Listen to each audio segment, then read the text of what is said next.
اللہ کریم قرآن مجید میں ارشاد فرماتا ہے، بسم اللہ الرحمن الرحیم، الذین یستمعون القول فیتبعون احسنہ اولئک الذین ہداہم اللہ واولئک ہم اولو الالباب۔ اب اس کا پہلے ترجمہ سنیں گے اور پھر اس کے بارے میں کچھ جانیں گے۔ آسان ترجمہ قرآن کنز العرفان، جو کان لگا کر بات سنتے ہیں پھر اس کی بہتر بات کی پیروی کرتے ہیں، یہ ہیں جنہیں اللہ نے ہدایت دی اور یہی عقل مند ہیں۔ اس آیت کو انشاءاللہ ہم سمجھتے ہیں۔ آج جمعہ کا مبارک دن ہے اور سبحان اللہ، یاد رہے کہ جمعہ ہفتے کے 7 دنوں میں سے سب سے اہم دن بھی ہے اور سب سے افضل دن بھی ہے۔ حدیث شریف میں سے سید الایام فرمایا گیا۔ اسی دن حضرت آدم علیہ السلام کی ولادت ہوئی۔ جمعے کا دن تھا جب آپ جنت سے زمین پر تشریف لائے۔ جمعے میں ایک ایسی گھڑی ہے کہ اس میں دعا کی جائے گی، وہ قبول ہوگی جب تک حرام کا سوال نہ کرے۔ اسی دن قیامت قائم ہوگی۔ اسی دن فرعون غرق ہوا اور بنی اسرائیل کو اس سرکش سے نجات ملی۔ اسی دن حضرت یونس علیہ السلام کو مچھلی کے پیٹ سے رہائی عطا ہوئی، اور اسی دن حضرت یوسف علیہ السلام کو قید خانے سے نجات ملی۔ اب غور کریں کہ کتنے امپورٹنٹ واقعات جو ہیں وہ قرآن پاک میں موجود ہیں، اور وہ جمعہ کے دن ہوئے ہیں۔ اس لیے جمعہ المبارک خاص الخاص دن ہے، اسے مسکینوں کا حج قرار دیا گیا ہے۔ اچھا، پھر ہم جمعے کو نماز کے لیے آتے ہیں تو اس میں ہمیں خطبہ سننے کو موقع ملتا ہے۔ اب خطبہ جو ہے نارملی کچھ لوگ تو چپ چاپ ہی سن لیتے ہیں، پتہ ہی نہیں ہوتا عربی میں امام صاحب نے کیا بیان کیا ہے، حالانکہ اس کے اندر بہت سارے میسیجز ہوتے ہیں، بہت ساری ہدایت کی باتیں ہوتی ہیں، اور سبحان اللہ، اللہ کرے کہ ہم اس خطبے کو سمجھ لیں تو ہر بار اپنے علم دین کو انہینس بھی کریں، بڑھائیں بھی، نصیحت کی باتیں بھی دل پر اثر کرنا شروع ہو جائیں، اور اللہ کرے کہ ہم عمل کرنے والے بھی بن جائیں۔ اب جو میں نے آیت قرآنی تلاوت کی ہے، ایکچولی یہ خطبے اور بیان اور دین کی اہم باتوں کو سننے سے متعلق ہے۔ آج جو ہم نے آیت چوز کی ہے، دوبارہ سنیے گا، الذین یستمعون القول، یعنی جو کان لگا کر بات سنتے ہیں۔ ایک ہوتا ہے سننا، اس کے لیے عربی میں لفظ سمعن استعمال ہوتا ہے۔ ایک ہوتا ہے خوب توجہ کے ساتھ بغور سننا، ایک نارمل سننا ہے نا، اس کے لیے تو سمعن سماع ہم کہتے ہیں۔ لیکن اگر غور سے سننے کی بات کی جائے تو اسے اردو میں ہمتن گوش ہونا، یعنی ہر طرف سے دھیان ہٹا کر پوری توجہ سے سننا کہتے ہیں۔ اسے عربی میں استماع کہا جاتا ہے۔ نارمل سننا، سماعت جس کو ہم کہتے ہیں، اور استماع کہا جاتا ہے بہت غور سے فوکس ہو کر سننا۔ اب قرآن میں کیا ذکر ہوا؟ الذین یستمعون القول، یعنی جو کان لگا کر بات سنتے ہیں۔ جب اللہ رسول کا ذکر ہو، جب نصیحت کی بات ہو تو وہ کان لگا کر سنتے ہیں۔ اب آگے کیا فرمایا؟ فَيَتَّبِعُونَ أَحْسَنَهُ، جو لوگ یہ کرتے ہیں، بزرگوں کی باتیں، علماء کرام کے ارشادات، قرآنی آیات، احادیث غور سے سنتے ہیں، فرمایا پھر اس کی بہتر بات کی پیروی کرتے ہیں۔ یعنی سن کر صرف انسنی نہیں کر دیتے، ادھر سے سنا ادھر سے نکال دیا، سنا فالو کرنا شروع کر دیا۔ پھر آگے قرآن کیا کہتا ہے؟ اولئک الذین ہداہم اللہ واولئک ہم اولو الالباب، یہ ہیں جنہیں اللہ نے ہدایت دی ہے اور یہی عقل مند ہیں۔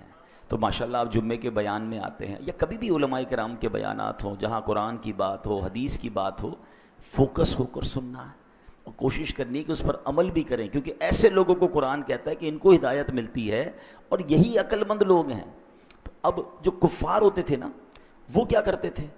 وہ بھی اللہ رسول کی جب باتیں ہوتی تھیں تو آتے تھے، منافقین ہوتے تھے بعض، وہ انسنی کرتے تھے، اس کو مذاق میں اڑاتے تھے، اس کو فوکس نہیں کرتے تھے۔ قرآن کہتا ہے ما یأتیہم من ذکر من ربہم محدث الا استمعوہ وہم یلعبون، جب ان کے پاس ان کے رب کی طرف سے کوئی نصیحت آتی ہے تو اسے کھیلتے ہوئے سنتے ہیں۔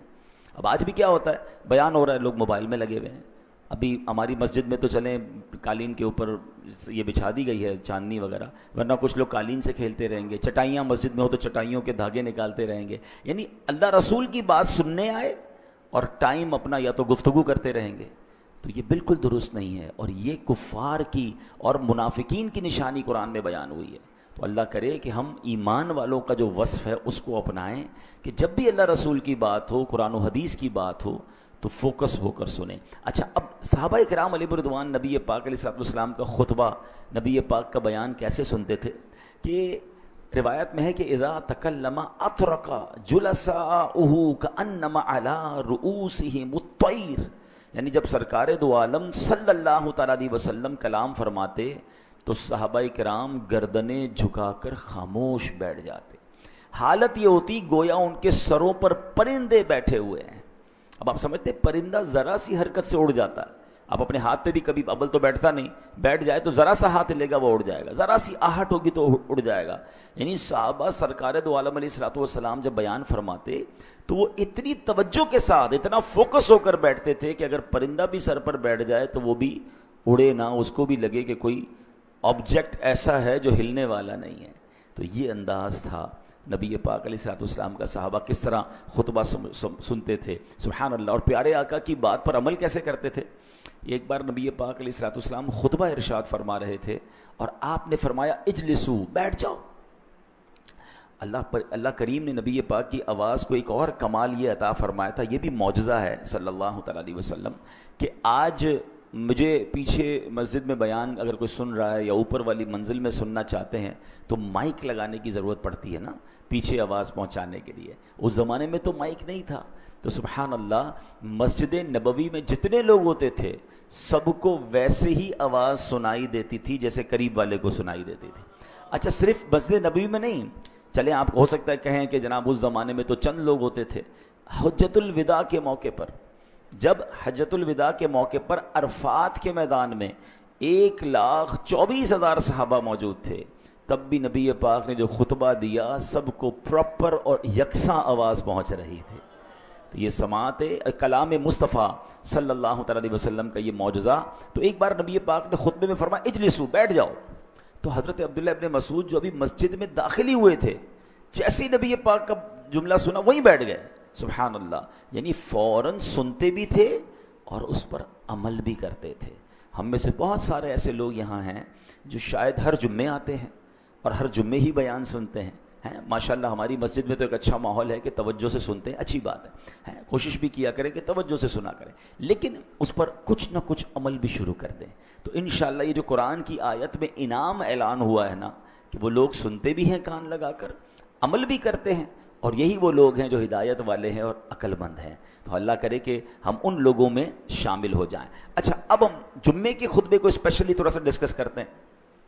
ایک بڑی پیاری حدیث ہے، حضرت ابو ہریرہ رضی اللہ تعالیٰ عنہ اس کے راوی ہیں، سرکار دو عالم علیہ الصلوۃ والسلام نے فرمایا اذا کان یوم الجمعۃ فاغتسل الرجل، فرمایا جب جمعے کا دن ہو تو بندہ غسل کرے، وغسل رأسہ، اپنے سر کو دھوئے، پھر فرمایا ثم تطیب من اطیب طیبہ، پھر بہترین خوشبو لگائے، یعنی جو اس کے پاس خوشبو ہے اس میں سے بہترین خوشبو لگائے، پھر فرمایا ولبس من صالح ثیابہ، اور پھر فرمایا اچھے کپڑے پہنے، ثم خرج الی الصلاۃ، پھر نماز جمعہ کے لیے وہ نکلے گھر سے حاضر ہو جائے، سبحان اللہ، اور پھر فرمایا ولم یفرق بین اثنین، دو بندوں کے درمیان وہ دو بندوں کے درمیان سے نہ گزرے۔ اب اس میں بھی ایک چیز کیا ہوتی ہے کہ بعض اوقات نمازی بیٹھے ہوتے ہیں، لوگ گزر کر بیچ سے کاندھے ٹاپ کر آ رہے ہوتے ہیں، یہ نہ کیا کریں کیونکہ آپ بہت سارے لوگوں کو ڈسٹرب کر رہے ہوتے ہیں، اور حدیث میں بھی یہ ذکر آیا کہ دو بندوں کے درمیان سے نہ گزرے، جدھر جگہ ملتی ہے بیٹھ جائے، وہ الگ بات ہے جب نماز کا وقت شروع ہوگا تو صفیں درست ہو جائیں گی، لیکن بعض لوگ سب کو اوپر سے کاندھے پھلانگتے ہوئے آ رہے ہوتے ہیں، جتنوں کو کاندھا آپ پھلانگیں گے ان کا بیان سننا ڈسٹرب ہو جائے گا۔ اور جب شریعت کی بات ہو رہی ہوتی ہے نا، اس میں ایک احتیاط اس لیے کرنی ہوتی ہے کہ کبھی جائز کو وہ ناجائز نہ سمجھ جائے، حلال کو وہ حرام نہ سمجھ جائے، کیونکہ آپ نے اس کے کاندھے سے جب آپ نے اوپر سے آنا ہے تو اس سے ڈسٹرب ہونا ہے اور وہ بیان کو مس کر جائے گا۔ تو حدیث میں کیا فرمایا، دو بندوں کے درمیان سے نہ گزرے، اور پھر فرمایا امام کا کلام پوری توجہ کے ساتھ سنے اس کے جمعے سے جمعے تک کے گناہ بخش دیے جاتے ہیں۔ اس میں 3 دن کا مزید اضافہ ہے، غفر لہ من الجمعۃ الی الجمعہ وزیادۃ 3 ایام، یعنی گویا تقریباً 10 دن کے گناہ معاف ہو جاتے ہیں اگر بندہ یہ عمل کر لے۔ میں پھر ریپیٹ کر دیتا ہوں، کرنا کیا ہے؟ جمعے کے دن غسل کرنا ہے، بہترین خوشبو لگائیں، اچھے کپڑے پہنیں، پوری توجہ کے ساتھ نماز جمعہ کے لیے جب آئیں تو کسی دو بندوں کے درمیان سے نہ گزریں۔ پھر فرمایا پوری توجہ کے ساتھ امام کا بیان خطبہ سنیں، اور پھر کیا ہوگا انشاءاللہ تقریباً 10 دن کے گناہ جو ہے وہ معاف کر دیے جائیں گے۔ تو یہ جمعہ کا دن بڑا کمال کا دن ہے، اور آپ دیکھیں حدیثوں میں بار بار خطبے کو غور سے سننے کا حکم ہے، بیان کو غور سے سننے کا حکم ہے، اللہ رسول کی جو بات ہو رہی ہے، قرآن و حدیث کی جو بات ہو رہی ہے اس کو غور سے سننے کا حکم ہے۔ اب جو ہے انشاءاللہ میں